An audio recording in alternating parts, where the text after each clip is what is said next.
coders. Good day. Today I wanted to talk a little bit about writing code for the Commodore 64, but not our usual BASIC or assembly.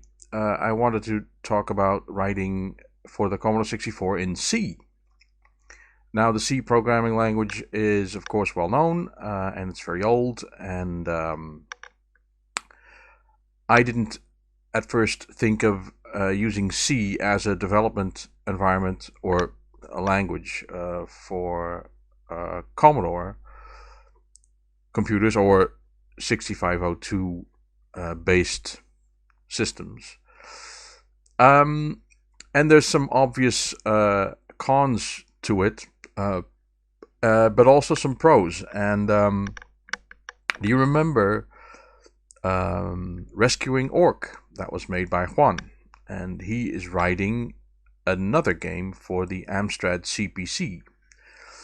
And he showed some code on Twitter, and it was C code. And I thought, that is interesting. Of course, on one hand, C it's a higher level language, and it will allow you to write more complex code. And if the compiler is smart enough, it can create an object file that is so optimized that it matches what you would write as a human being, maybe even surpass it, make it even more efficient, either in speed or in amount of code. That's the choice that you have to make. Now, thinking about that, I went one step further and thought about C++ as a language for 6502 based systems, and that exists as well. The Microsoft Visual C++ compiler, if you make it create code based on C++ 14, the C++ 14 standard, it can be demonstrated to be just as smart in some cases, in some optimizations, as a human being would be. You could write really short code. The thing is, though, there's a trade-off, isn't there? I mean,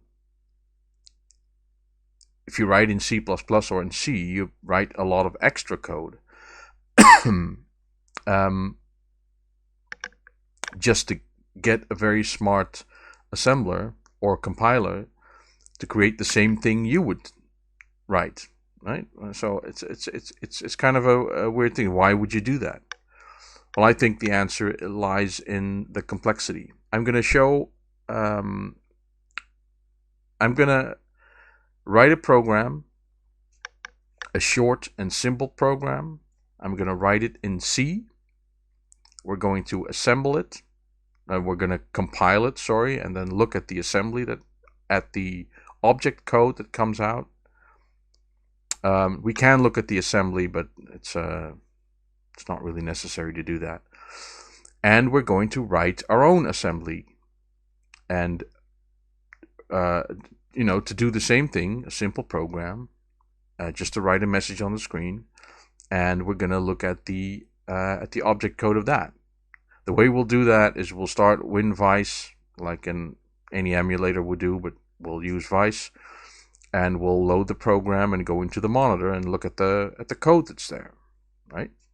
And we can also compare the file sizes, which will tell us something about how much code there is. Now, beforehand, we can already conclude that in a trivial program that just writes a message on the screen, the C-generated code will include a lot of overhead. There will be libraries involved. There will be code that is unused. So we're already going to know that the winner will be the assembly side. But I want to make a wider case, because I also want to show an example of what you can do in C. And we'll look at the C code. And I wouldn't want to. Well, and we'll see if we can we're not going to try that because it's too complex to do in this video, but we're going to see how complex it would be to write that in assembly. So let's just start. I'm using the c64 C compiler. I'm not going to show everything, but it's a whole bunch of tools basically. There's a compiler, of course. There's an assembler. There's a linker, and it will generate code for the 6502. There are specialized libraries for specific platforms, like the Atari 2600, like the Commodore 64, like the C28, and blah blah blah. The PET machines, the VIC-20. Well, the Atari consoles, GEOS, also the operating system for the Commodore, NEC PC Engine, the NES, VTech, Auric, the Lynx console, right? It's all platforms that have a library that will make life easier on those systems if you're programming in C. This is free for download. It is being maintained. You can subscribe to the GitHub page of this stuff, and you'll see that people are actually actively proposing changes and doing pull requests and all that. So it's very much a live thing. As you can see here, you can download the source code. I did that on my Mac, and I compiled the whole thing, and it just worked without a problem. For Windows, you can just download a snapshot. We'll give you the executables and everything. There's a documentation and some other stuff that I haven't really looked at. I just want to.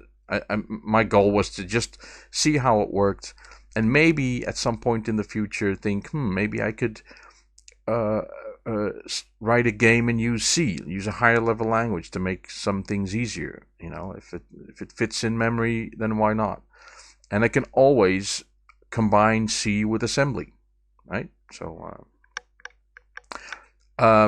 something should be noted though, that the assembler that comes with this tool is written for this compiler, and this compiler will create assembly for this assembler.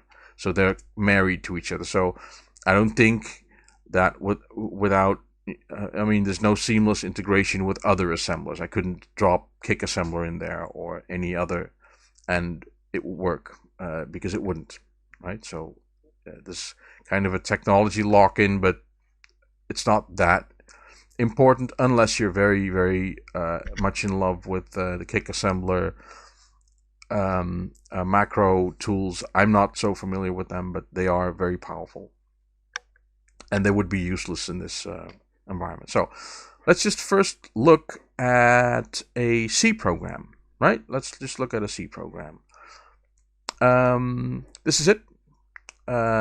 It's as you can see, I've used Sublime, which is a text editor, but a text editor with a couple of extra functions. You can see syntax highlighting for the C language, and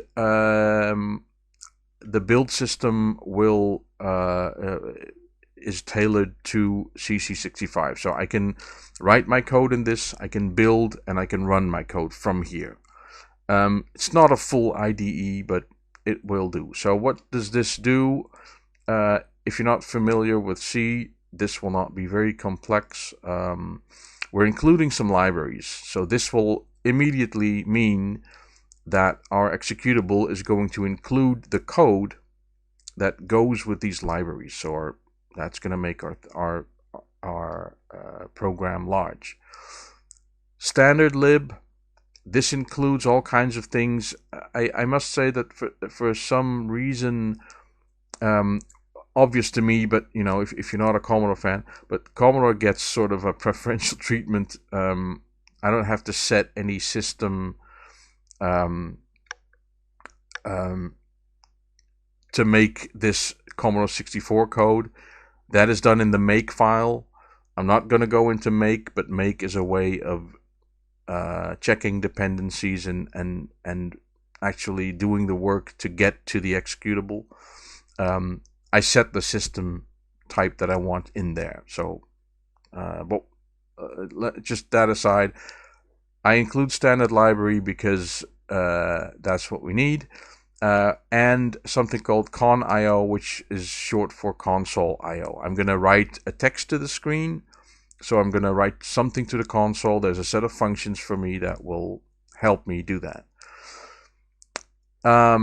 Static, constant, character, text. This is an array, so I'm defining and declaring a variable called text, which is a string of characters, and I'm initializing them with this value. This is my message. As an aside, in the documentation are tips to help the assembler create efficient code, so to help optimize the code. So this kind of thing, this static constant, that is a good idea for some reason that I won't go into now. But every C program has a main function. That is the function that is called when the program starts. Main returns an integer, and it takes nothing as parameters. There is a way of passing parameters to a C program. They've done that very smartly by adding rem remarks in the basic code that calls this program. So that's quite funny. In this case, we don't use any variables. So we do call a function, clear screen. This is obviously not a function that means anything in C, but we've added the con.io library, and that gives us access to the clear screen function, which will just clear the screen. And then we do we call this function cprintf, which will allow us to print a formatted string, and it requires a pointer to a message, which is this one, and it will print that. It's funny because we don't have to indicate where our message ends, right? It figures that out itself. And then we return exit success. So what we do is we go to tools, we do build. Make tells us, well, message is already, it's Dutch, but it's already built, and I run it. So if I run this code, this I should probably show you. I go in here. This is a directory. This has what's it called? It's message. There's our message executable, label file, map file, object file, assembly file. I'm gonna throw those away, delete. Yes. So this is just gonna be message, right? So if I build it now, we'll build it. You'll see that make will call c64 with a bunch of options, and it will, the target machine is the c64, and it will take message.c, which is this file, as its input. It creates message.s, then we that is the assembly file. We can have a look at that, because that's this file. We'll open that in Sublime. So it's generated this, yeah. It's generated a bunch of code. We can already see what it's going to look like. See, it's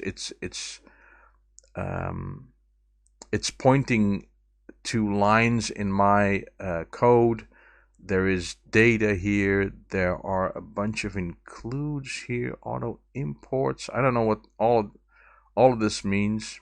Anyway, that's what it takes as input, and it creates an object file, and then the linker comes into play, and it will create a file called message. It also takes the file message LBL, which is the label file, which we'll see in a minute.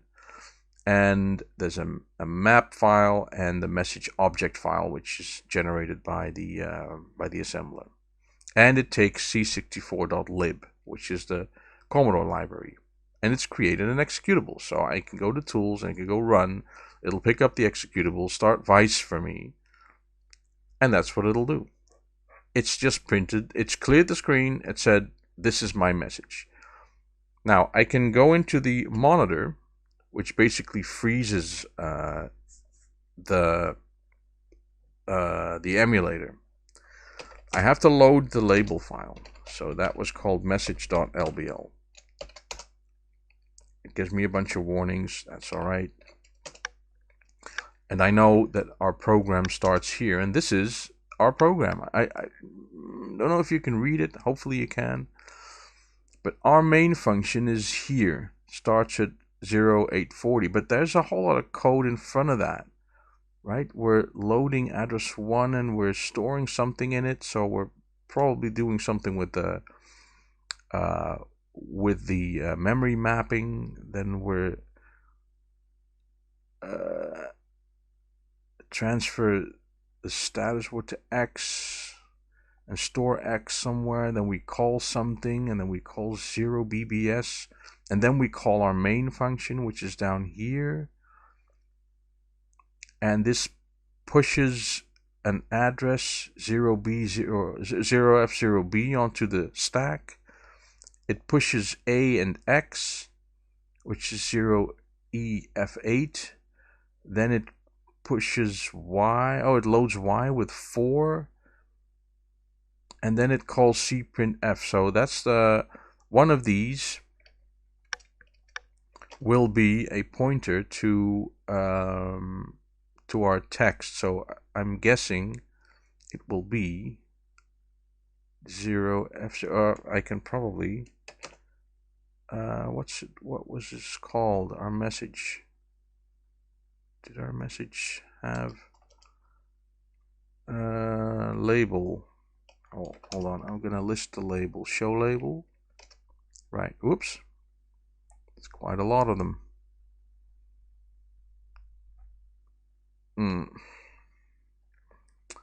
Well, I don't know how to figure out where my message is now.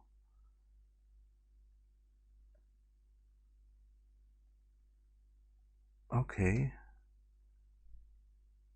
We'll just destructor table. Holy moly. Main last plus 1. Now you can see a lot of printf. Oh, we're probably in the library code here. That's funny because I can't find. Oh, wait a minute. Header start. I'm just browsing around the memory looking for. It'll be 0F0B. No, that's not it. Then it'll be 0EF8. Oh, there's my message. D0EF8. Isn't there? Oh, text. All right. So m._text. I should have known that. Text. So that's where my message is. But as you can see, I mean, there's a lot of extra code around my code, and there's the library, of course. So if we exit out of this, and we'll have a quick look at how large the file is. This is the file. It's 3K, right? Can we get a byte count? Right, it's 2209 bytes. So the code, this C code, it does the job, and it needs 3K as an executable. Now, that said, I know that we can do better, right? If we did this, I mean, but clearing the screen, oh wait, clearing the screen. I didn't even.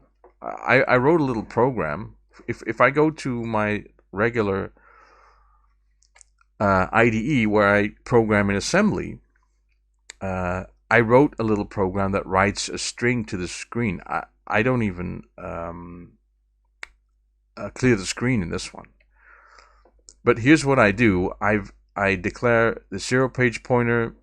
I start my program here. I have a little basic string that'll give me a basic starter command program, then I let zero page pointer point to 0000, 0400. That's where the display memory is, and I program a little loop that will point to message. Here's my message. This is my message, and it will test for a 0 because it'll load whatever is there, and if it runs into this 0, it will go to end print, which will send it in an endless loop. And otherwise, I store the value in 0 page pointer plus Y, and Y increases, and I jump to the next character, and I walk through the message. So if I build and run this, you'll see the same thing, sort of, but I don't clear the screen.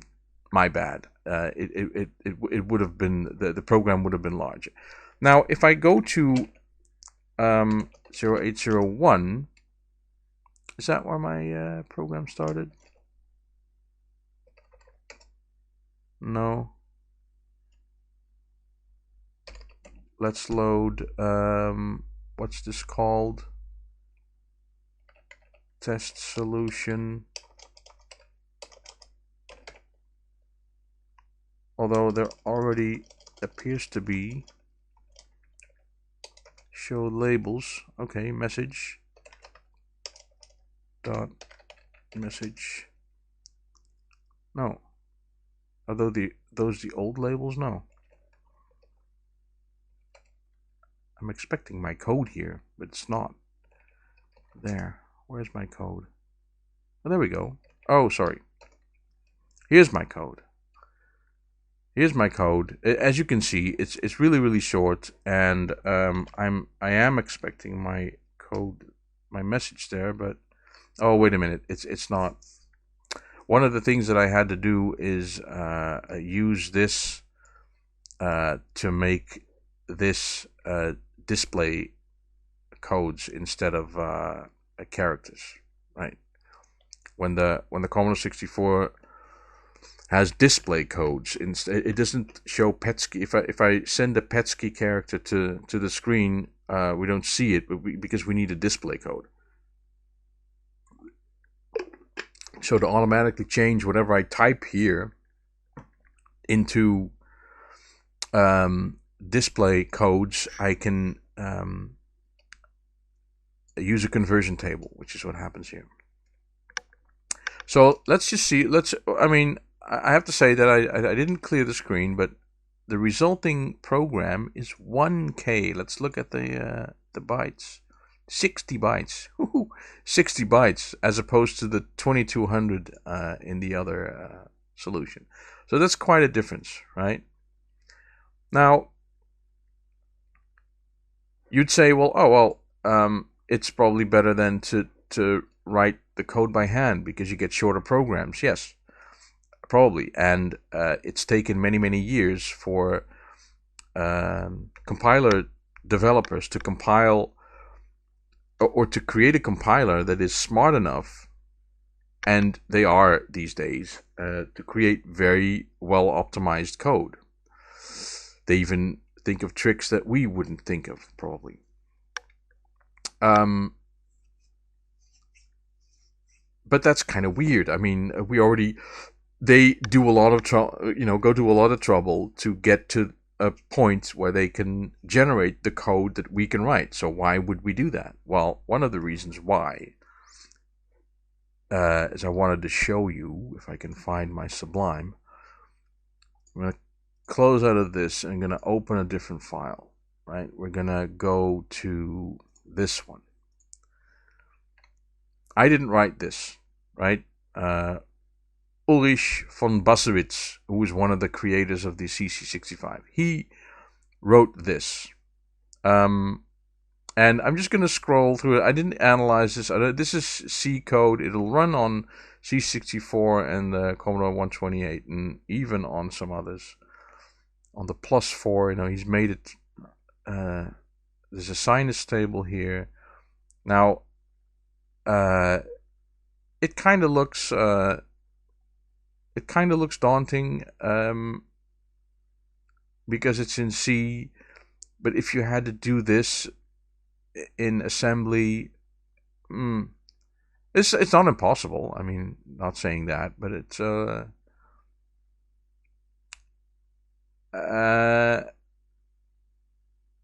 this. I wonder how long I'd have to work and how much I'd have to think to create this. Let's just see what it does. So if I build this, let's build it, and then I do run.